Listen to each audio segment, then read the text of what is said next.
Well, good morning, everyone. My name is Kerry Roberts. I am the online dean for the College of Arts and Sciences at Liberty University, and I'm joined by my friend and cohort, partner in crime, Dr. Sam Smith, who chairs the History Department at Liberty and is director of all of our graduate history programs, right, Sam? That's right. We just recently started an online PhD program, the only one of its kind in the country. That's right. And your programs are not what you would say small, correct? No, they're not. We've kind of competed with another university as being the largest history department in the United States, maybe the world, but I won't make that claim today, but it's close.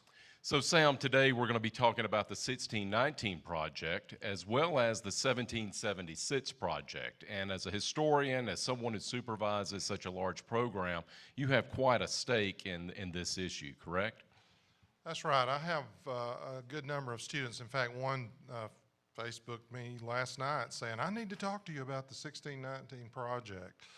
The 1619 project was to mark the 400th anniversary of the first African Americans who came to the British colonies. Of course, slaves had been coming a long time before that to the New World, but 20 to 30, as the documents say, came and landed near Jamestown, not in Jamestown, but near Jamestown in 1619. And so in 2019, the 400th anniversary of that. Now, the 1619 project was sponsored by the New York Times through the subsidiary of the New York Times Magazine.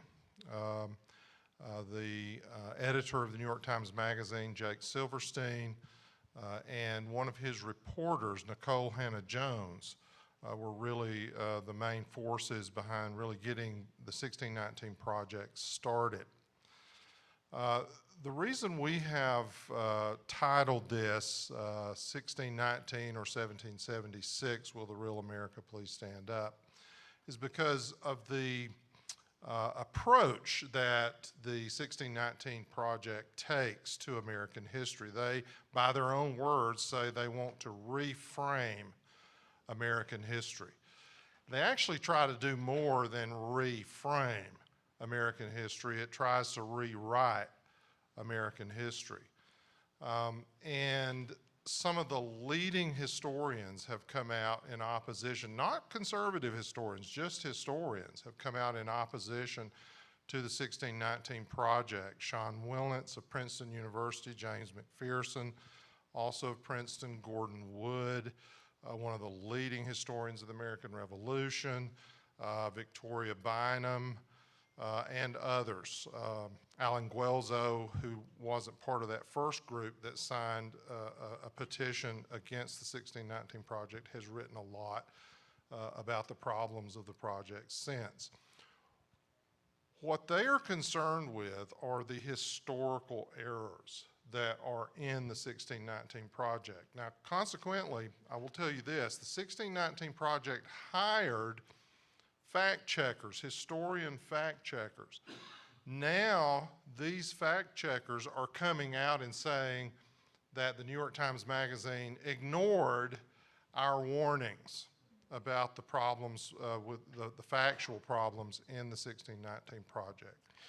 Well, Sam, why don't you give us some examples of this? What are some of the things that they're arguing about early American history and perhaps its impact on the present?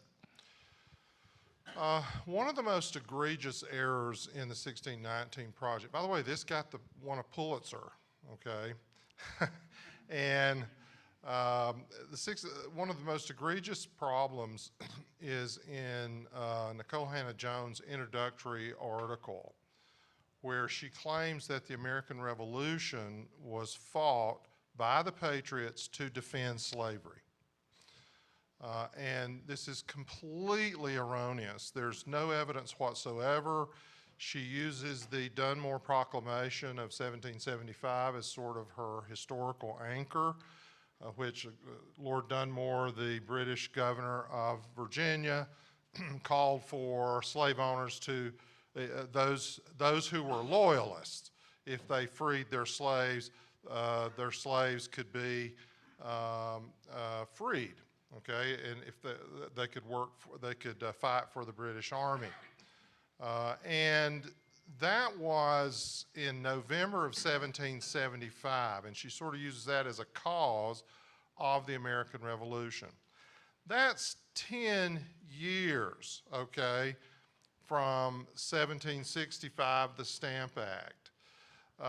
That's long after the Boston Massacre, long after the Boston Tea Party, long after the Second Continental Congress, or rather the First Continental Congress. And all these things that we know are scaffolds leading up to the American Revolution.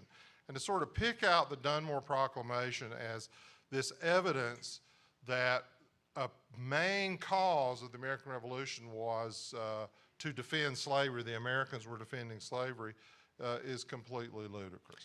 Sam, I think many folks here or watching are probably have heard the term critical race theory, and maybe some are actually familiar with what preceded that, which was critical theory, mainly in law schools and applications to the American legal system.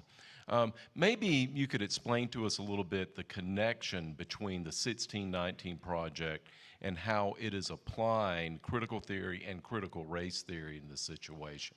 That's exactly right. Critical race theory, based on critical theory that really goes back to German idealism, Immanuel Kant, Hegel, and others, is about pitting groups against one another, the oppressed and the oppressor, and so forth. So you may say, well, what does Immanuel Kant have to do with that?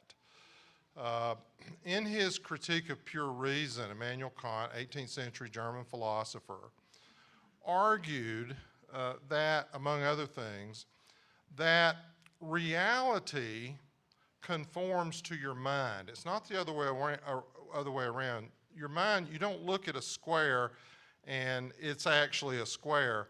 It's a square because your mind forms it as a square. So this is called the Copernican turn, that reality is, the real reality is really in your mind. It's not out there anywhere. So this was a very individualized idealism that allowed for all sorts of later applications. And so, for example, how do you get to truth? How do you get to morality? Kant said that true morality is whatever your mind says morality is. It's a very individualized formation. Hegel, who's really in the tree of the Kantian philosophies, you have the thesis, the antithesis. I like to say antithesis because that's really what it is. Thesis, antithesis, synthesis, and that all reality and truth and politics and everything gets to where it's going by this ongoing struggle, right? And so this is, of course, a lot of what Marx based his ideas on. Mao Zedong, in his 1937 work on contradiction, is an application of Hegelian philosophy of struggle in the Maoist revolution. You struggled with your parents, you struggled with your professors, you struggled even with those who were over you in the revolution. It was this ongoing series of contradiction, never ending, never ending. When you read the 1619 Project, you really get this feel that there is no end in sight, that it is an ongoing struggle that has no real resolution. And the 1619 Project takes the concept of slavery. Now, we all know that our founders, many of them were slave owners. And that's regrettable. And we know that all countries have their problems, right? All countries. No country is perfect. But what they've done is they've taken that one concept of slavery, slaves coming in 1619, and it's become the centerpiece for them for all of American history. It's kind of a oneness, and that until we come to that realization through struggle, struggle, struggle, until we get to that realization, we're never going to be, the country that we should be.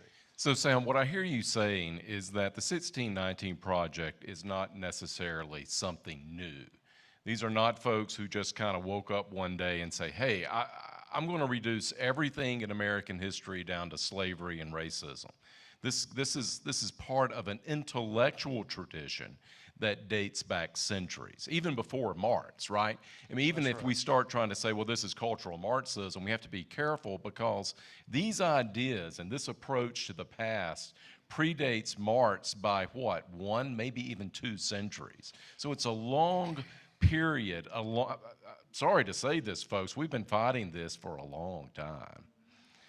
And we win, but it takes resolute determination to resist these things, combat these things in an honorable way, and in turn, they kind of go away for a while. Is that right? That's right. If you do not pay attention to the philosophical, ideological underpinnings of things like this, then you're going to miss some of the nefarious problems related to it. And you mentioned going back. It goes back a long way. I'm reminded of the theologian Peter Jones, who argues that really the world, you can look at the world as divide the world in those who are oneness and those who are two-ness. Oneness being the idea of the self and everything is about the self, or the other, or you're very mystically on a track to becoming God or like God or one with nature. It's a oneness. Whereas Orthodox Christianity teaches a two-ness, that's what he calls it, that we have a creator and we are the creatures, right? And we have an obligation to our creator, and that he is the one who we look to, not to ourselves, not to the one, right? And this idea, when you read 1619 Project, when you read critical race theory, even the law critical theory, the Kimberly Crenshaw and Derek Bell and Richard Delgado and others, you really get this sense that it's all about us. It's all about the one and not about the other or the two-ness, God, the creator, and man as the creature. And so I think the Christian Orthodox perspective really helps people understand the orientation of society and how flourishing societies can move forward with this recognition. Yeah, Sam, you've introduced a lot of things for us to think through and unpack. You've used the term ideology, which I'm sure most of us are familiar with that term, but I believe most of us just use the word ideology and really as a synonym for the word idea or ideas. But that's not at all what we mean by this. By ideology, we mean a very specific way of thinking about the world around us. It is looking at the world through the lens of one singular thing. So all human existence is reduced to a singular theme or one thing. If you can't understand my accent, that's 2 words, theme and thing. So in the case of the 1619 Project, they are reducing everything down to the theme of slavery and racism. But there are many other ways in which we think ideologically that are equally as problematic. This is just one example. So for example, feminist historians will reduce all human history down to the patriarchal oppression of women. Environmentalist historians would reduce everything down to humanity's efforts to control and exploit nature. I guess gay historians would spend a lot of time talking about gays, right? There are lots of historians who fall prey to this ideological thinking. Maybe you can kind of explain to us a little better why that is so dangerous. Well, it is, I call it the lazy man's approach to history from a historical approach. And when I lecture, for example, on the American Revolution or any great event in American history or world history, one of the first things I tell my students is when we study causation, and I really focus a lot on causation in wars and so forth, I say to them, never fall into the trap of thinking that there is one cause for anything in history. There's no such thing as one cause. History is complex. It has billions of connections. To boil it down to one thing, this is the one point of history. This is how everything centers around it. Is the lazy man's approach to history. It's simplistic history. It's what Sir Herbert Butterfield called the Whig interpretation of history. If you've never read that, it's this wonderful, about 100-page essay written in 1937 by British historian Sir Herbert Butterfield. And he shows that too often historians have tried to over-abridge history and oversimplify history, maybe to get people to pay attention. You know, that's a popular approach. And it's an easy approach to history, but it's oftentimes fallacious because it misses the to me, the beauty of history is its complexity, that there are many lines of information that create causation. And to boil it down to one thing, to me, takes away from the fascination of history. It's sort of like, here it is on a silver platter, this is the story, and that's it. Yeah, and we want to spend some time on that in just a moment, but I think it's important to say right now for those who are watching or here in the room, if they or their children, especially their children, if they have found history to be boring, if they have found history to be impractical, if they have found history to somehow be an unnecessary discipline to learn, chances are they weren't taught it right. But more importantly, they were not taught to understand the richness of the complexity of human existence. And that's really what the historical discipline is all about. And what separates it from the sciences or separates it from other humanities, it's coming to terms with complexity. That's right.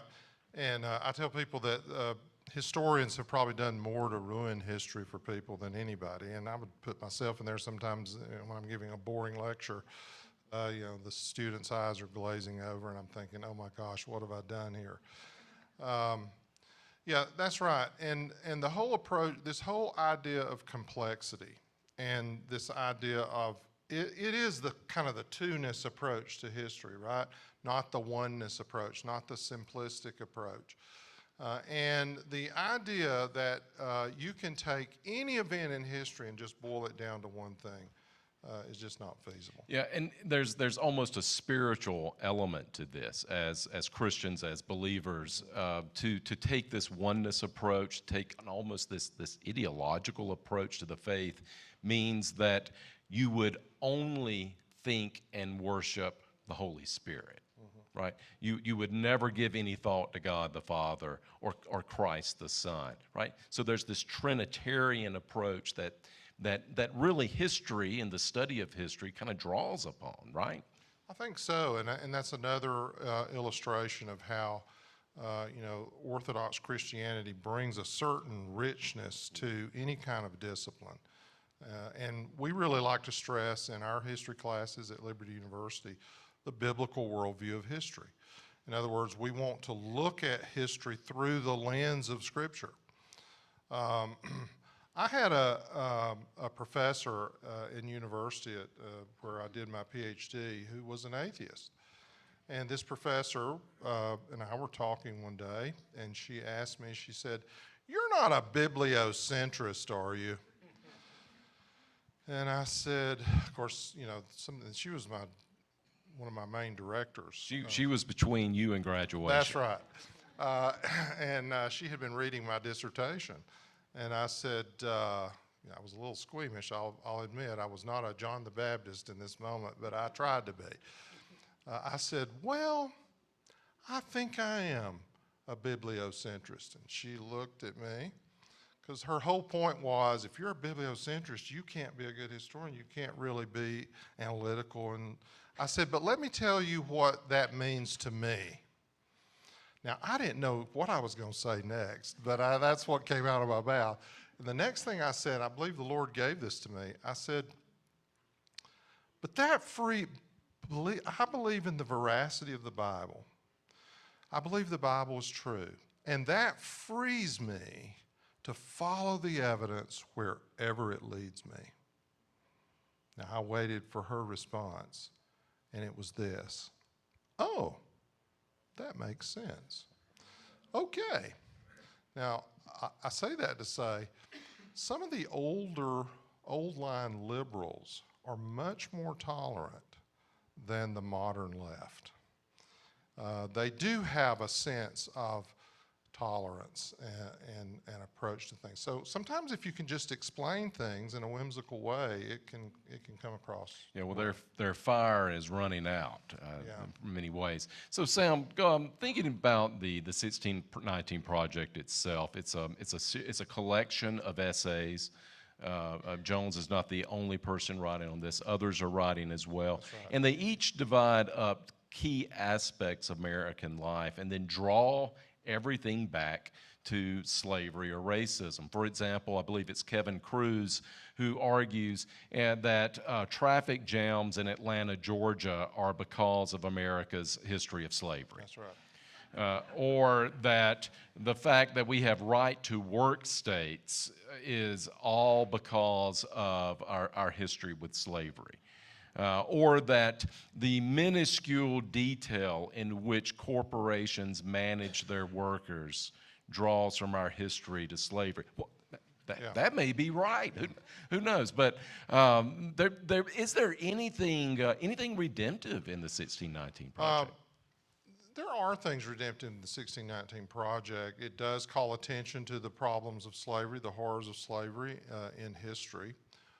What it doesn't do, it doesn't place things in its world context. It's very presentist, and so, for example, world context. The slaves who came in 1619 were on a Portuguese vessel headed for Mexico. It went to Mexico, but then was attacked by two British privateer vessels. And both of these vessels stole 20 to 30 slaves off of the ship of this Portuguese vessel. But these British vessels were under the Dutch Marquis, letters of Marquis. So they were under contract with the Netherlands to do this. So you have the Portuguese, you have the British, and you have the Dutch. Now, a lot of times people would say they came on a Dutch man of war. That's not true. They came on British vessels that were flying under the Dutch flag. And so that gives you this word. In other words, slavery has a world context to it. And that is something that the 1619 Project wholly ignores.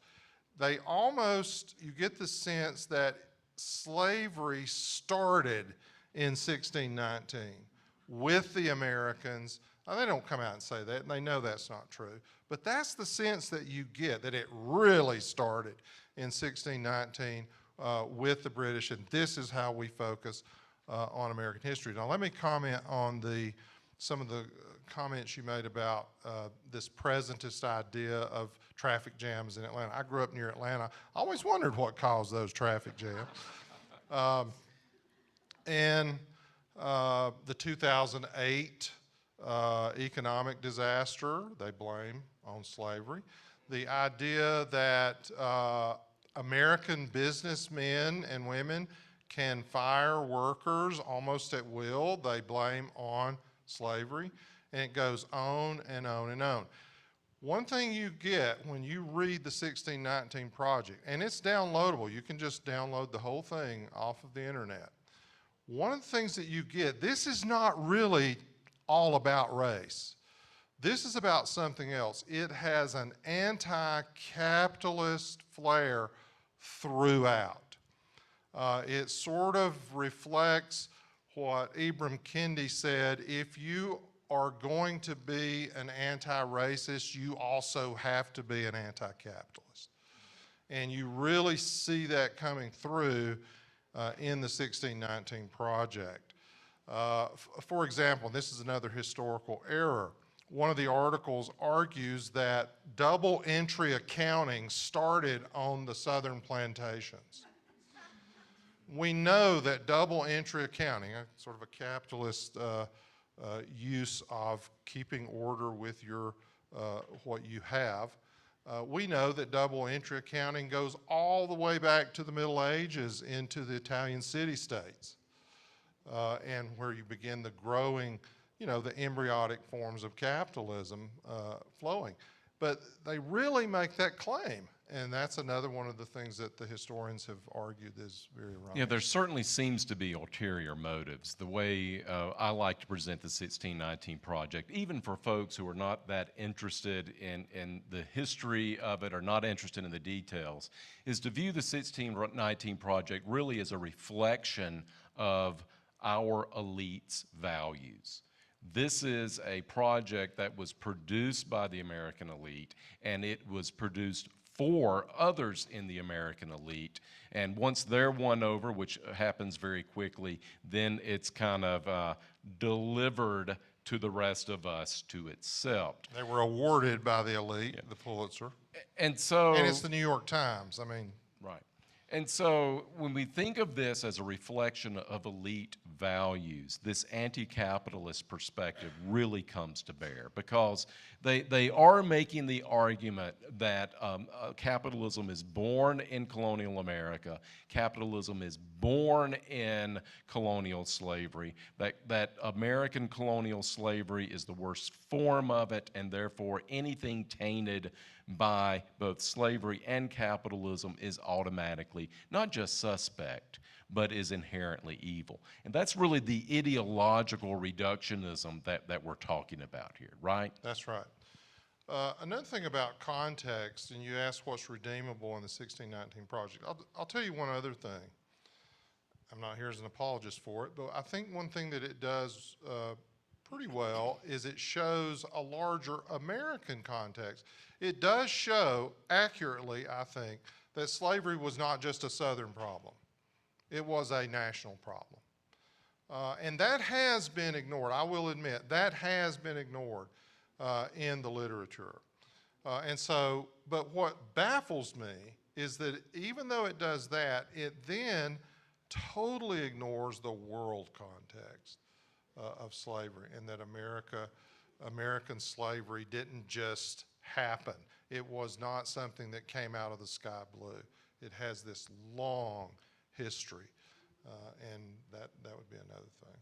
Sam, why don't you tell us about this other project, the 1776 project? What is it all about? 1776 United is a project mainly by African American scholars as well. Robert Woodson, I would say, is the primary originator of this. Others like Carol Swain, John McWhorter, Shelby Steele, and others have called attention not only to the historical inaccuracies of the 1619 project, but the philosophical problems as well. Carol Swain has argued strongly that the 1619 project is directly connected with critical race theory. The 1776 project is very positive. It's very oriented toward success, oriented toward appreciation for our liberties, without coating over the problems. They admit that there are problems of racism still in the country.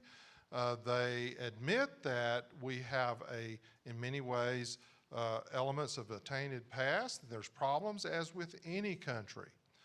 But they are arguing that if you focus on that, if that is your focus in a curriculum, and one of the dangers of the 1619 project, I don't know if I mentioned this, is they have a curriculum now that's going out into the schools, and it's free. And a lot of people this is sponsored by the Pulitzer. And the 1776 project, I don't think has the same financial backing that the 1619 project has, but they're developing their own curriculum as well. It's a very much oriented toward not thinking of being a victim, but what can you do to improve? How can you orient yourself and be the agent of your own uplift, right?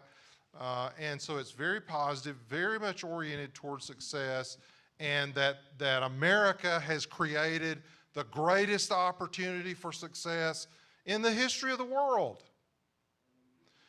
And the 1619 project is only looking at the negative and orienting itself toward the problem. And this is what is going to be going into kindergartens, elementary schools. And if this happens, if this really takes off, you can well imagine what this is going to do to our educational system. We always have problems with the educational system, right?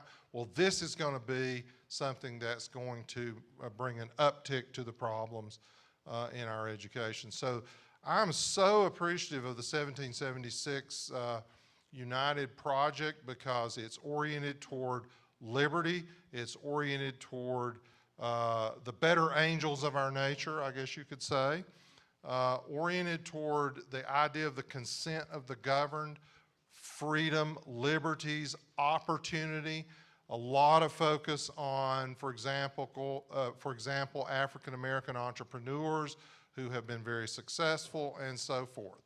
Look, history, you study it warts and all, but it can be one of the most inspiring enterprises of a young person's life. We have a lot of history majors. History majors tend to be history majors because they love history. They're fascinated with history. They come to my office and they want to talk history. They hang around in the halls and talk history because they love it. They're fascinated with it. And they found some heroes in history. And by the way, there's nothing wrong with having heroes in history, right? You want history to inspire. And that's what the 1776 project, I think, does. It brings a certain inspiration without whitewashing problems, but bringing a sense of inspiration and complexity. And that's why I like it. So Sam, for many folks, they may be wondering, okay, look, I don't have kids in school anymore. I don't have any friends with kids in school anymore. This really doesn't seem to affect me in any way. And I think it's important that, again, as a reflection of elite values, we dwell on how this does affect everyone. For example, you were a headmaster for a number of years at a private school. You know a great deal about education, about childhood psychology. If we have a curriculum of hate that is permeating our schools, whether they are public schools or private schools, and I can certainly expect that there will even be homeschool curricula that's going to be rooted in the 1619 project. Again, as these curricula of hate spread through the educational system, how does that psychologically affect young people? Oh, it has a very negative effect. When a child who doesn't have a lot of context to bring to the table hears that the founders of their country were evil and hypocritical and that had no redeeming values and so forth, that's what produces what you kind of saw maybe last night out on the street. I kept hearing chants of, and this was an Antifa protest outside of our conference, I kept hearing protests of no hate, yet they were flipping people off and effing people here and chanting no hate. So this is like the Maoist contradiction we're talking about. They're living in a world that can somehow operate in these contradictions. And if you raise people in teaching history or other topics, and their constant diet is that of hatred oriented toward, and really, honestly racist because it's pitting, white supremacy, and you have Nicole Hannah-Jones says that systemic racism is in the DNA of America. Think about that. And that's why they call it the original sin, America's original sin, right? They use these religious connotations and biological connotations to get across the fact that it's not redeemable, right? It's in the DNA, but yes, we will keep working for it. Yes, we will struggle for it in this, thesis, antithesis, synthesis, then the synthesis becomes the thesis, and then you have another antithesis and so forth. It's an ongoing struggle. It never ends. There's no redemption, right? There's no redemption in critical race theory and in ideas that come through in the 1619 Project. I see redemption in the 1776 Project. And that's one of the things I think we need to take a look at it. Yeah, for the American left, like any ideologue, they only know themselves, right? They do not have a significant amount of connections with the broader population. They have really come through elite educational institutions. They have come through elite business practices, elite corporate training, even elite military training now. And so all they have ever known are themselves and people like themselves, which is always striking to me because anytime what they criticize in others is almost invariably a projection of themselves, right? So when they condemn racism in others, it is really what they know about themselves in many ways, right? So this is the problem with ideological thinking as well, and it's difficult to kind of get folks out of that. It is, and one of the things that concerns me the most is that I'm seeing this in the evangelical churches too. There are a lot of what you would think of as otherwise conservative seminaries and conservative evangelical churches that are looking at critical race theory as sort of a usable analytical tool to evaluate things. But it's not really. You can't reduce it to an analytical tool. It is a worldview.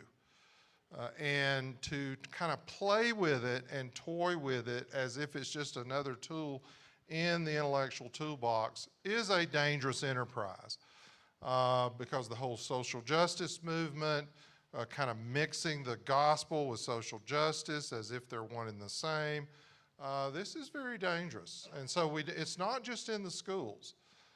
It's also in, unfortunately, I'm afraid, the Sunday schools in many cases. And so this is a serious issue. I tell people though, and I like to play off of what I see the positiveness in the 1776 Project. This is a great day to be alive. This is not a day to bow your head and think, oh, we're going down the tubes and it's all over. No, the Lord has placed us here for such a time as this. He has placed us here to be instruments of His glory. I'm sorry, I'm getting a little preachy here, but this is You are a Baptist. So. Yeah. This is a wonderful time to be alive, to stand up for truth. We are here with the Standing for Freedom Center, right, at Liberty University. I love that name. What a name for a school. And it's a great time to really espouse and reintroduce to people the concepts of liberty and the joy of liberty and the joy of opportunity that people can have in this great country that we live in. And we really should use the discipline of history to teach joy and to teach people how to love things which are nourishing and that give meaning to their life on a daily basis. Sam, there's so many lessons we can learn from the 1619 Project, again, as a reflection of these elite values. And I think as conservatives, as people who participate in conservative organizations, conservative movements, conservative political action groups, there's also a really important lesson here that we should learn. because so often as conservatives, we kind of teeter toward ideological thinking as well. We don't want to talk about local matters, about things that give us, that really cause differences and highlight differences in different communities and regions and states, different interests that different occupations have. We're really scared of those sorts of things. We would much rather talk about the 10 founding principles or property rights or human flourishing or those sorts of things.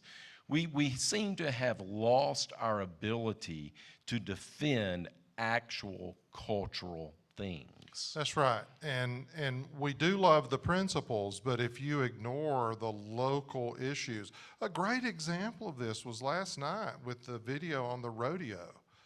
You know, the whole idea of this Western entity, this institution that carries so much with it of value and virtue, or the land use issues that the lady spoke about.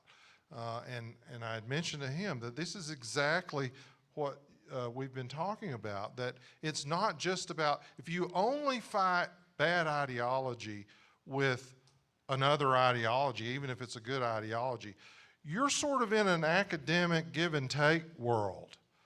You need to deal with the things on the ground. You know, there's just so much philosophy that we can take. Let's go back and talk about Hegel. Go ahead. Well, I tell you, the philosophy department used to be on the same hall as the history department at Liberty, and I used to joke with the philosophers that they put us here with you to keep your feet on the ground. Because history is about what's going on the ground, right? What's going on in the local places. What are the local values? These are the things we need to conserve. It's not just the principles. It's about local values in different places. And I think that's... It's recognizing America as a complex place, That's right? right. It's It's part of the recognizing that complexity. one size fits all is something that as conservatives you should never endorse at any point. And that's hard for us because we really want to say just a simple soundbite sort of response and win people over. It's all about the power of the right ideas. It's a lot more difficult to talk about those interests that make us different, those interests that, as I said, actually give our daily lives a reason for us to live them. So we have to retrain ourselves in learning how to defend these simple things, and then we can bring in the larger principles. But it's almost as if for the past, and you and I have been in conservative movement circles our entire lives, it really is that we took a path for the past 40 years that have kind of led us to this point. Yeah. We were so abstract, so universal, that we conceded the ground of basic daily culture. And those people who are part of distinct communities, especially marginalized minority communities, we offered them nothing, right? And so I'm not defending it, but it certainly makes sense that different community groups would latch on to identity politics and to latch on to things like critical race theory and even the 1619 Project. Yeah, and something else that comes to my mind when you talk about the value of diversity and division, this, to me, what you're talking about is the true diversity, right? I think of, you know, even the concept of federalism. You know, the Constitution is a federalist document. And our founders had the wisdom and understanding to know that you don't put all the power in one place, oneness, right? You divide the powers. That's what federalism is. The word federal means to divide powers. And so we have a United States of America. We have a federal division where we don't put the power in all the power in the executive branch. We don't put it all in the congressional or the judicial or in the states, but there is a division of power. And the founders understood that man's nature tends toward this oneness. It tends toward wanting absolute power. Power corrupts, absolute power corrupts absolutely, as Lord Acton said. And so federalism is a way to dilute that notion in And to man's ensure approach. that all those diverse interests are met as much as possible. That's right. If you read James Madison's Federalist 10, for example, a powerful document that illustrates the value of in a republic having different entities, even different views. And he said, you don't try to destroy the differences. You value the differences and you avoid what he called the tyranny of the majority, right? The tyranny of the majority would be the oneness, the one thing, the Hobbesian approach, the Leviathan, everything goes to one monarchical power kind of thing. And so really the Constitution was a way to try to avoid that Hobbesian Leviathan approach to history. You know, with the 1619 Project, one of the sort of attributes, maybe the tools in which people who advocate that project are using is to shame us. It's to shame us for loving things in our past, to shame us for loving the founding, loving the colonial pioneers, loving the people who trekked across the Western Plains to build a place like Colorado. I can remember one of my earliest, well, not my earliest, I was actually much older, but one of the things that really caused me to love history was watching the Centennial miniseries on TBS from James Michener's book on the founding of Colorado and the rich diversity that this state possesses, and really all the Western states. But you know, Sam, I think that for conservatives, we have our own kind of shaming, don't we? We have our own kind of shaming in that we're told often by folks, hey, you can't defend Western interests. You can't defend the South. You can't defend the Midwest and Midwestern values.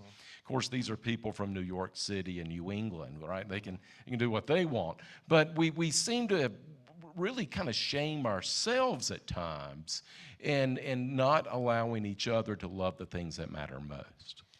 Yeah, I grew up in a little county called Banks County, Georgia. I know you probably thought I was from Massachusetts, but I'm not.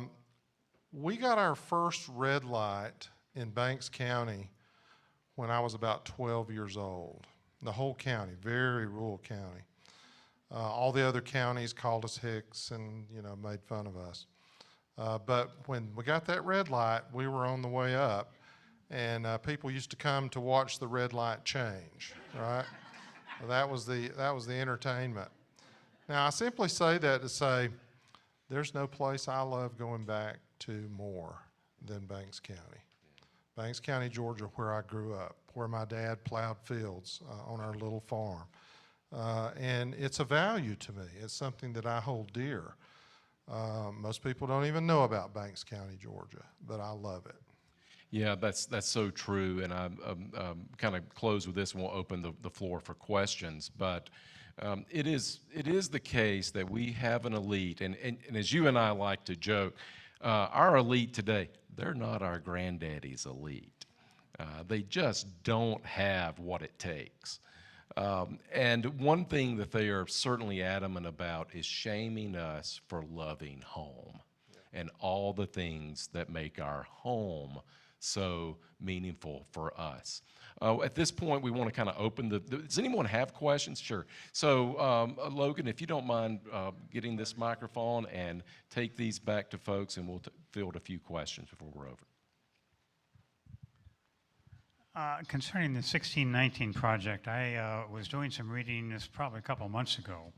But one of the things that I read was that the original 20 blacks that were brought here did not really end up as slaves. They ended up as indentured servants for about 2 years and then were given freedom. Is that correct? One of the reasons the indentured servant thesis took off at one point is because this is prior to slavery having a legal standing. in the country or in the colonies, right? So in that sense, you could think of them as indentured servants. I'm not sure about who was freed and when. I know there were early free blacks in Virginia, Anthony Johnson being one of them, who actually himself owned slaves. So there were indentured servant African Americans. On the other hand, these 20 to 30 slaves who were brought by force by the Portuguese. So when you think of indentured servitude within the English context, it's a choice that the people make. Originally, these 20 to 30 had no choice. They were brought to Mexico on a Portuguese vessel and then captured by the British. So in that sense, I would argue they were slaves. Yeah. Now that critical race theory is in our schools and the children are growing up with this incorrect teaching of history, so they're going to learn history wrong. And so then, when they reach 18 and they're out in the real world, what do we do then? I mean, how do we, other than divine intervention, they've learned this, that now for 12 years, 18 years, they've learned it, they believe it. There's no way to have a rational conversation with them when they've learned history incorrectly, right? I hate to say it this way, but it does contribute to a mental health crisis. And we have a mental health crisis in this country unlike anything we have ever witnessed at any point in Western civilization. And it is something we have caused. It is something that we have deliberately created. And so, again, when you surround your children with hate, and that's really what this is, right? You have to hate these things in the past.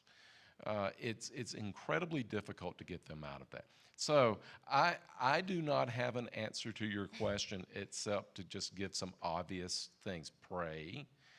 Try to place them in a college that might unwind some of this and ensure that they have a peer group that's unwinding some of this. Another option is humor. This is a generation that responds to humor in ways that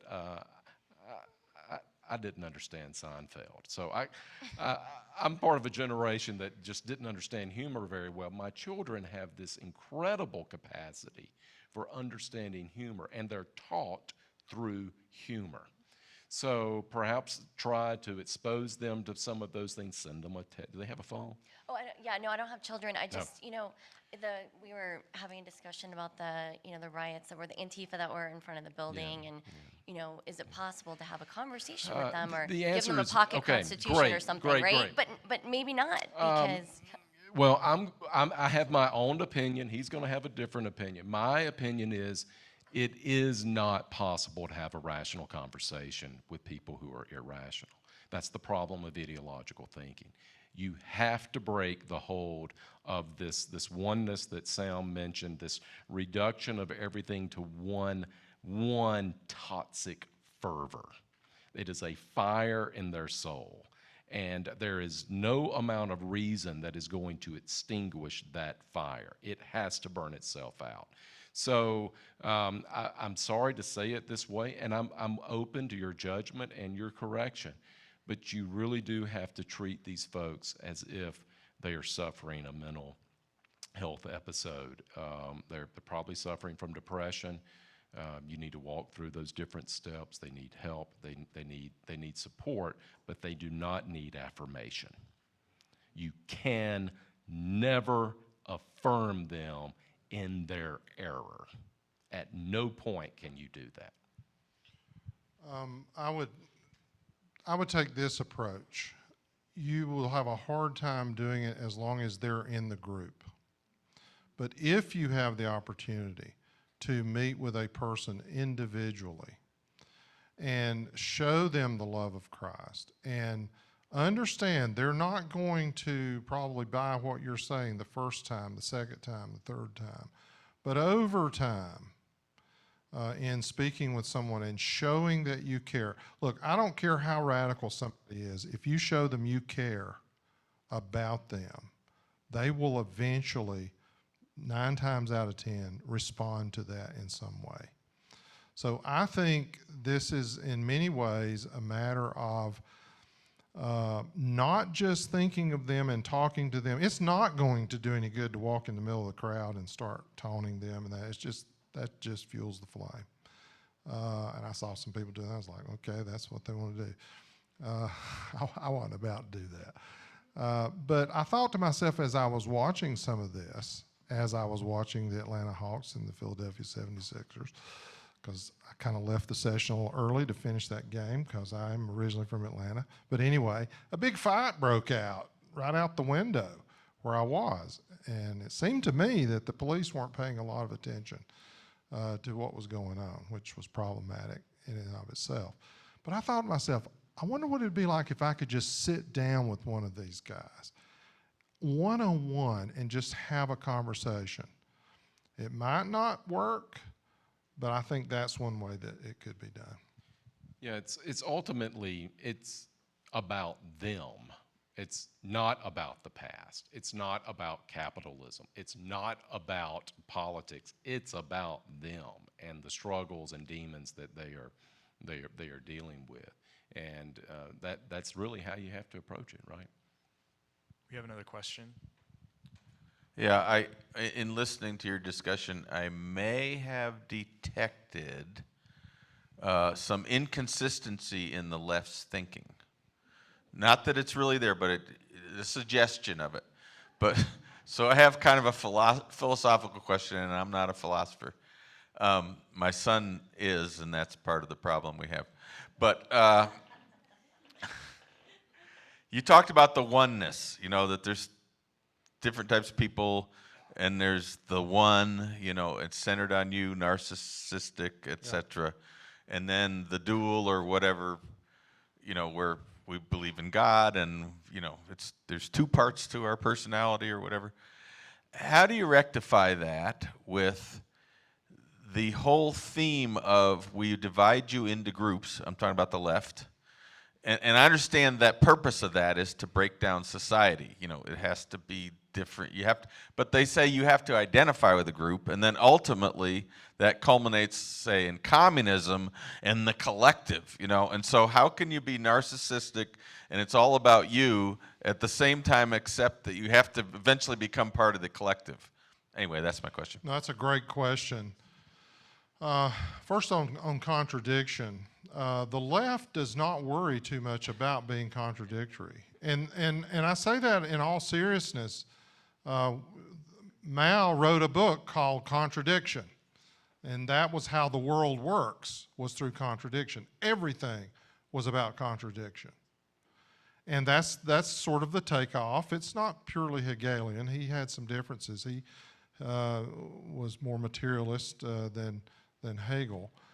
But it was about this division. And the idea of how does it end up into this collective, into the communists? And that's where, when we say critical race theory is cultural Marxism, it's not pure Marxism in the materialist sense. It is in the philosophical sense of this ongoing dialectic. So you can get to the one, right? But then you start over again. And so the oppressed and the oppressor, this is just a phase of the dialectic. It's not the end result. It will be a one, but then that one becomes a greater one over time. And so that's how I would answer that. All right, we have one more question, and then we're out of time. We got other great events going on today. Some of the things that you were alluding to in 1619 and 1776, that 157-year spread is clearly 5, maybe 6 generations apart. To me, that in and of itself says a great deal about that period of time.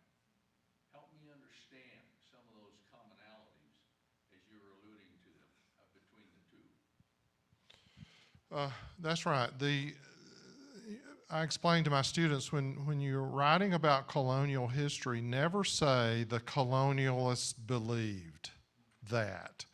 And I always write on the paper with red ink, which ones, when, because you've got people in Massachusetts, you've got people in Georgia, and they're very different.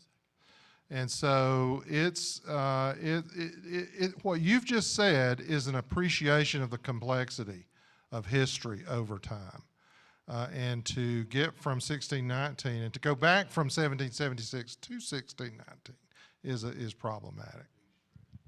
Thanks, everyone. We appreciate it. We'll stick around here if you'd like to ask us questions. Thank you.